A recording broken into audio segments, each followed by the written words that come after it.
L'essentiel de l'actualité régionale en images en 8 minutes en ce jeudi 28 février. Bonjour à toutes et à tous, bienvenue sur votre chaîne d'information continue. Voici d'abord vos prévisions météo. C'était annoncé depuis quelques jours après cet épisode printanier avant l'heure exceptionnel. Le retour des nuages et des pluies aujourd'hui dans la région. Les perturbations arrivent par l'ouest et apportent des averses du littoral à la métropole lilloise, du vent également et de plus en plus d'ailleurs de vent jusqu'à ce week-end. Les températures évidemment sont en baisse par rapport aux derniers jours, mais elles restent agréables et au-dessus des normales de saison. 9 degrés aujourd'hui pour les maximales à Calais, 10 à Dunkerque et à Boulogne, 11 à Saint-Omer, 12 degrés à Lille cet après-midi. Les prévisions météo complètes bien évidemment après ce journal. L'information à la une, c'est la fin de l'épisode de pollution dans la région. Après avoir atteint 8 sur 10 hier à Lille, mais aussi à Calais, à Dunkerque et à Saint-Omer, l'indice Atmo va retomber à 5 aujourd'hui, une qualité de l'air moyenne, mais une valeur suffisante toutefois pour lever les restrictions de vitesse et la circulation différenciée dans la métropole lilloise.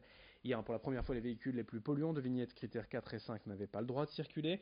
Les forces de l'ordre étaient en place pour contrôler le respect de cette réglementation. Des contrôles qui obligeaient les conducteurs n'ayant pas la bonne vignette à faire demi-tour pour ne pas entrer dans la zone concernée, sous peine de se voir infliger une amende de 68 €. Globalement, selon la police, les 3/4 des véhicules étaient en règle. Aujourd'hui, la mesure n'est donc pas reconduite, de même que les restrictions de vitesse de 20 km/h. Qu'en ont pensé tout de même les automobilistes contrôlés hier autour de Lille? On écoute quelques-uns. Au micro de Xavier Silly. J'ai entendu vaguement à la radio, mais j'ai pas prêté attention si c'est dans quelle ville c'était. J'ai entendu, mais j'ai pas. En fait, j'ai zappé, j'ai toutes mes vignettes critères, mais là, le véhicule, il y a une semaine, donc je l'ai pas. Je pense que ce serait plus au concessionnaire de donner avec la voiture la vignette plutôt que à l'automobiliste de toujours acheter, quoi. Franchement, des démarches administratives encore à faire et je pense qu'on est déjà pas mal assommé avec ça. Vous étiez au courant qu'il fallait acheter une vignette? Je suis au courant, mais j'ai des véhicules neufs dans ma flotte. Quel intérêt de mettre des vignettes sur un véhicule neuf? Mais vous savez que c'est obligatoire? Oui, c'est obligatoire. Moi, je suis artisan, je travaille occasionnellement sur l'île. C'est vraiment très rare que je vienne sur l'île. Aujourd'hui, ma journée est foutue. La Chambre de commerce et d'industrie des Hauts-de-France a communiqué hier les chiffres de l'économie régionale en 2018 et les perspectives 2019. Notons d'abord le positif.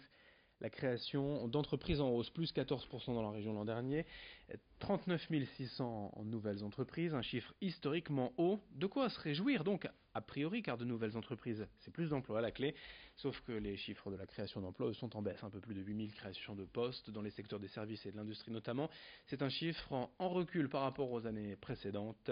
Sachez également que pour l'année 2019, les acteurs économiques de la région sont plutôt pessimistes. Philippe Ourdin, président de la CCI Hauts-de-France, s'en explique au micro de Lucille Berthe-Constant. Pour 2019, les prévisions sont pas formidables.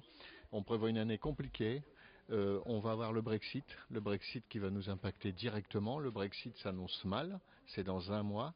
Ça risque de peser sur l'activité de nos entreprises, sur l'activité touristique. Donc là, nous devons montrer des signes de vigilance.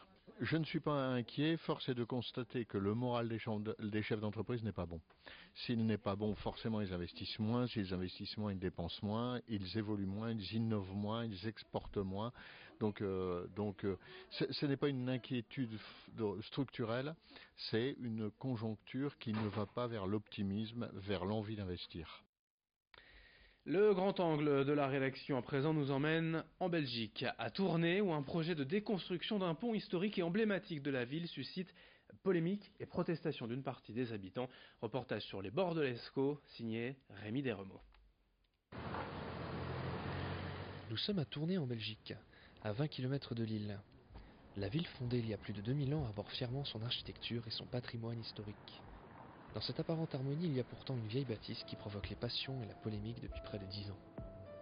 Situé entre la rive gauche et la rive droite et surplombant l'Escaut depuis le XIIIe siècle, le pont des Trous est aujourd'hui menacé de destruction.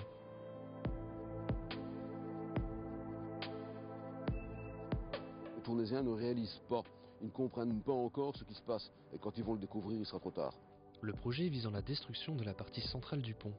Elle serait ainsi remplacée par un arche plus large qui permettra à de plus grosses péniches de passer. Les tours, quant à elles, seront conservées à leur état d'origine. Les modifications prévues avant la fin d'année déclenchent la colère d'une partie de la population locale qui voit son patrimoine détruit pour l'expansion économique. Des gilets jaunes belges ont d'ailleurs pris possession du pont afin de lancer une pétition comme ultime tentative de sauvetage.